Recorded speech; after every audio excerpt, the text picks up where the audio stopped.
little second gear pull here, about 4,000 RPM.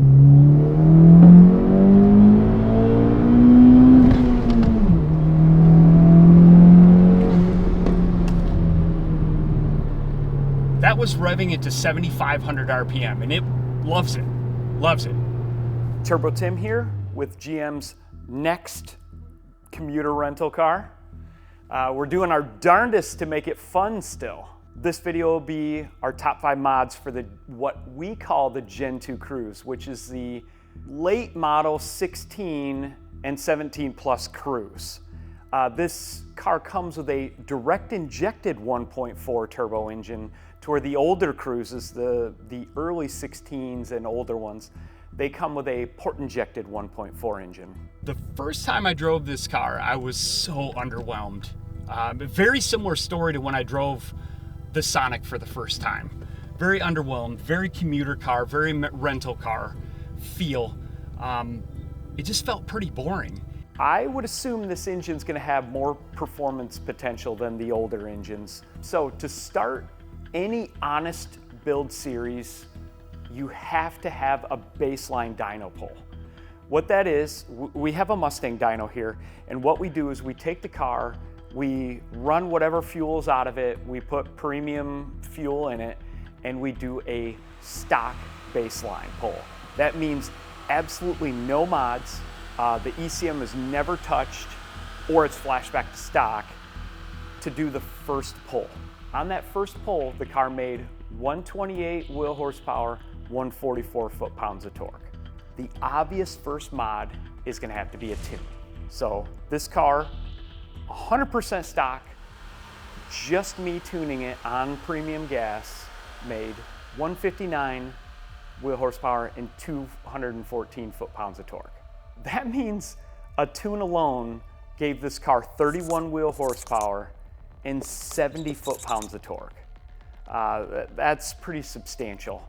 The reason we gained all that torque is because I'm able to make the turbo spool as fast as possible at a very low RPM.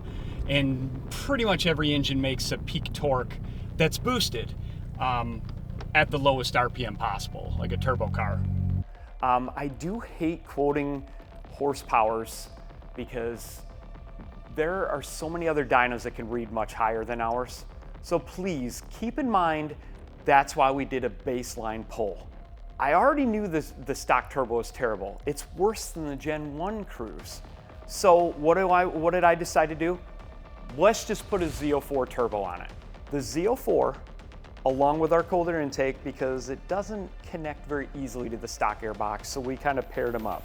So our cold air intake and our Z04 made 193 wheel horsepower, 228 foot-pounds of torque. That's a full stock exhaust, no other mods. That's great gains. Moving on to the next mod. I suggested we do an intercooler next.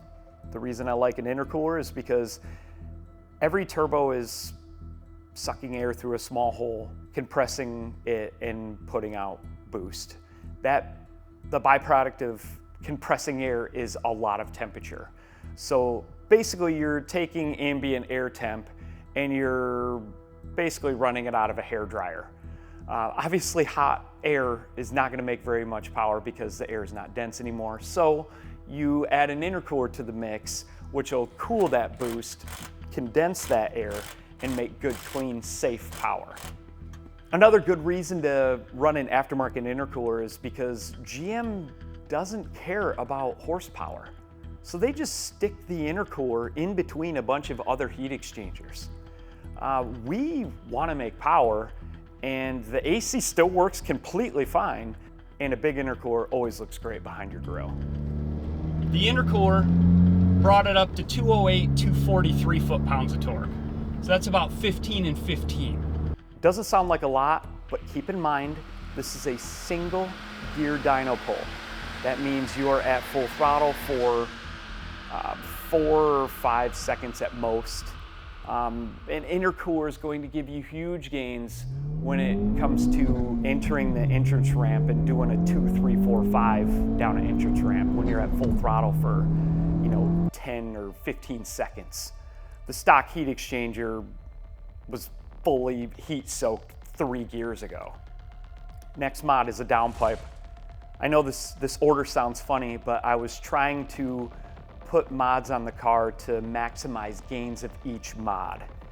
So this video would be a great order to build your car in. So our Z04 Turbo was actually engineered to go in place of stock. So that means if you have a stock downpipe, it bolts in.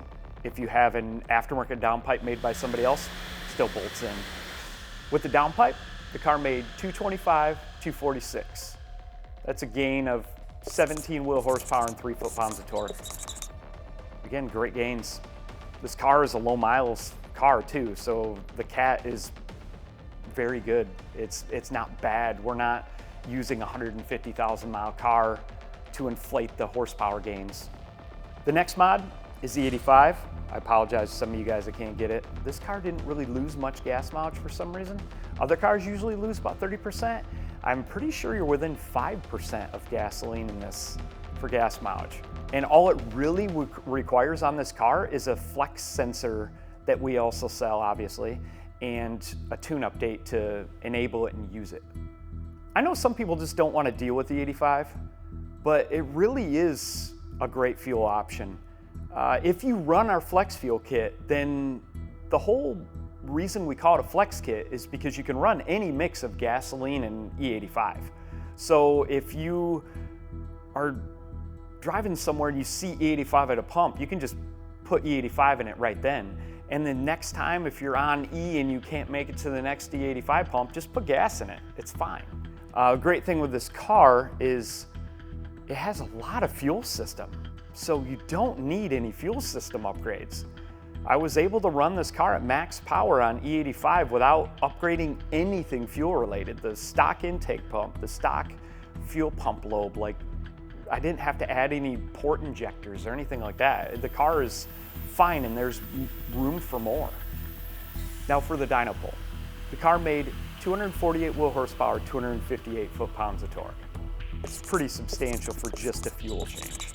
On gas, I was on the verge of knock. Like I had a couple blips of knock throughout the pull. They were very minor, so it was fine, but like it was on the verge of knock. And when I switched it to E85, it was gone. There was no knock ever, and the car was much happier.